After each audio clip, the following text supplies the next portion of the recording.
I wanted divorce for the money. I didn't know I would end up paying. Ladies 18 to 26, hope you're ready to get drafted. It is not just the boys. Ladies, you better be ready for this draft because I had to pay my first husband alimony, okay? Equality, we won. We did it. Everything we marched for, we got it. You go fight for my right to pay alimony because I'm married again and he's a lot younger than me and super hot. I did not do a prenup. We fucking eloped like an idiot. You go ahead and go fight for my right to make terrible decisions because now we're equal. And listen, have fun. Have fun while you're doing it. Wherever you're deployed to, mother a few children from some of the locals. Equality can reach to the fun too. Have a little fun, spread it around. And then in 18 years, a vaguely ethnic child's gonna come to you and you're gonna be like, that's weird, you kind of look like I do. Take the fun parts of equality, not just the shitty parts. But we still have to do the shitty parts. So you get ready to go get drafted. And I'm gonna sit here and wait for my husband and hope he doesn't leave me and take everything I have. And still not let me pay him because apparently equality doesn't mean it goes both ways. It's allowed in my back door, but I'm not allowed in his. We haven't reached that level of equality yet, but that's what you're fighting for. You're fighting for me to rim my husband. Thank you. Many women are shocked out of their skin when, like other women, they thought and hoped they would be rewarded heavily after divorcing. But they didn't know the law would think otherwise. And they were shocked to find out in court that will be the one to pay alimony. It's either their lawyers didn't take them through the process, well, or they were hasty to make the decisions out of greed. Nobody knows. These women are shocked about the reality of what they have been fighting for. These women cry every day about equality on social media. Why are they crying about the effects of what they are fighting for? When you win the fight for equality, things like this happen. Okay, this video is going to be more of like a rant and just like probably a little bit TMI, but my divorce girlies are going to know what I'm talking about. So when I was married for 13 years and I like 100% supported my ex-husband in like the startup of his business. Like I created his LLC. I did all of these things. I pushed him to go to his taxidermy school. I made sure that he had a business. I picked the start date. I made the Facebook page. I did all of the things for him. And in the background, I was building my own business and working full-time. Fast forward several years later and we decided to get a divorce. Things just didn't work out. The why doesn't matter, but what does matter and what I'm really struggling with right now, and I'm sure that I'm not alone, is that I was the breadwinner, right? He was a small business owner, so tax returns, write-offs, all the things. And I worked full-time W-2 making over 6 figures a year. So when it came down to time for our divorce, even though the reasons of the divorce were not my fault fully, no, I shouldn't say that. I'm just as much to be held accountable for the divorce as him. Anyways, because I made the majority of the money on paper, I was required to take all of the debt in my divorce or pay him alimony or child support. And quite frankly, you got me f***ed up because I ain't no motherfucker. So I willingly took all of the debt and 100% am supposed to pay for all of the kids' activities and all of the things, which I do. And like literally everybody in my life told me not to do that. And I thought, it's fine. I've got it. I'll be able to handle it. Everything's fine. I'm going to be able to do it. And here we are like 2 years out and I'm literally f***ing drowning.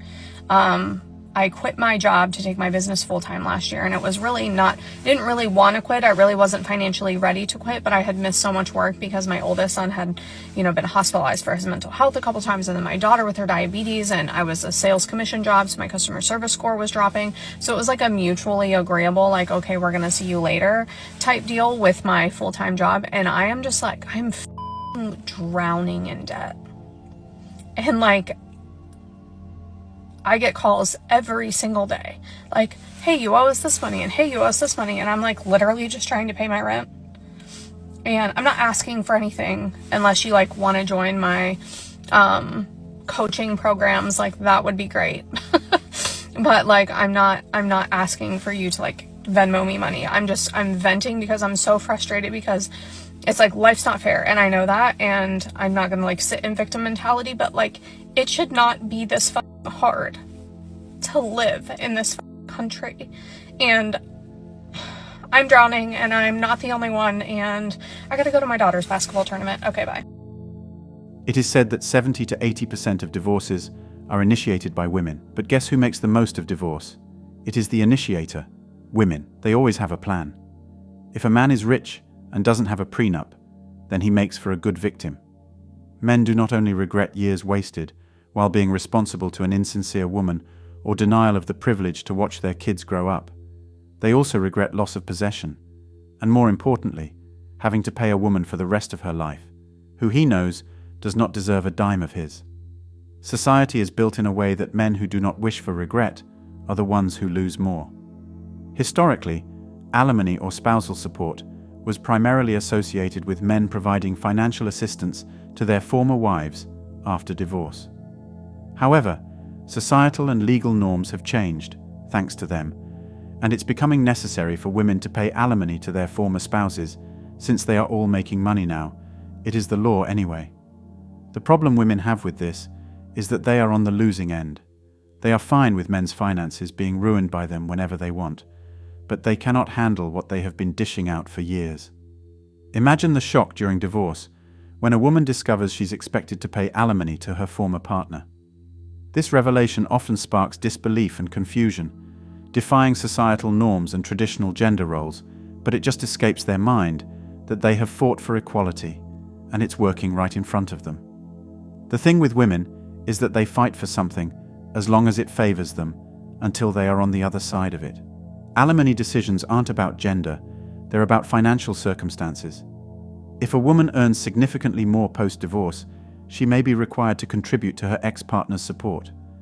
At first, it feels like a betrayal of expectations. Women might be like, I never imagined I'd be in this position. As the law unfolds, it becomes clear. Alimony isn't a gender issue. When you win the fight for equality, things like this happen. These women lament that they have found themselves in situations where they have to pay because their partner earns less. Men have been dealing with this for years. The majority of men deal with this in about 99.9% of divorces. I think it's amazing with this whole gender role reversal thing. I think it's very interesting, actually. Remember, back in the 50s, 60s, 70s, and even into the 80s, it was mostly the men went to work, mom stayed home or worked part-time and took care of the kids in the house and the family. And the men were the ones who supported everybody. So the moms, when you got divorced, were supposed to get custody and they would make minimum wage and dad would pay a shit ton of money and have to support them after the divorce, right? Not so much anymore. Now, with this feminist movement, women fought so hard to get to be equal, to make equal money, to get in the workforce, to make sure that they can do anything a man can do until they get divorced. Women, all of a sudden, when they realize they have to pay alimony, and right now, a lot of women are starting to have to pay alimony. When they realize that that's what they have to do in their divorce, all of a sudden you see the gender roles swap. No. I believe that the husband should go to work and pay for our family, and he should support himself. He should get off his ass and go make more money, even though she knew when she married him that he was only going to make 50, 60, or 70,000, and here she is making 200 to 400,000. They want to go back and reverse to the standard traditional gender roles just because they don't want to pay alimony. Women are naturally greedy. They want every instance and situation to favor them. Imagine this. You want to be as rich as the men, or even richer. You want access to jobs that are way above your skill level, all in the name of equality, but you don't want to abide by the laws that apply to the richer partner in a relationship. Don't cry. Simply live with it. It is the new way of life, the one you created. The peak of my career while I was married, I was just about 6 figures. His peak was probably half of that. So when she decided to get a divorce after 19 years of marriage, she was slapped with $1,500 a month alimony payments. But unlike Logan, a lot of other breadwinning women are a lot less gracious about accepting the fact they're going to be the ones paying alimony. They are not having it. They think that there is no reason that if they are out and they're working and they're doing what they need to do, that their spouse can't be equally self-sufficient. What is this rubbish? Did I just hear the lawyer say the women are not having it? What do you mean you are not having it? Why fight for something you don't want? Why fight for something you don't know about? Women are full of double standards. If we say the exact things they say, they would term us as misogynists and deadbeats. A small reversal of roles, they are already saying, trying to avoid the costs of equality. If you want to be like men, you should be ready to bear what men bear. The woman's lawyer said, "They are not having it. They think that there is no reason they are out, working and doing what they need to do. Their spouse should be equally self-sufficient. If a man said those exact words, he would be cancelled, and he would be easily termed an irresponsible man." The reason most women go into marriage in the first place is for selfish reasons.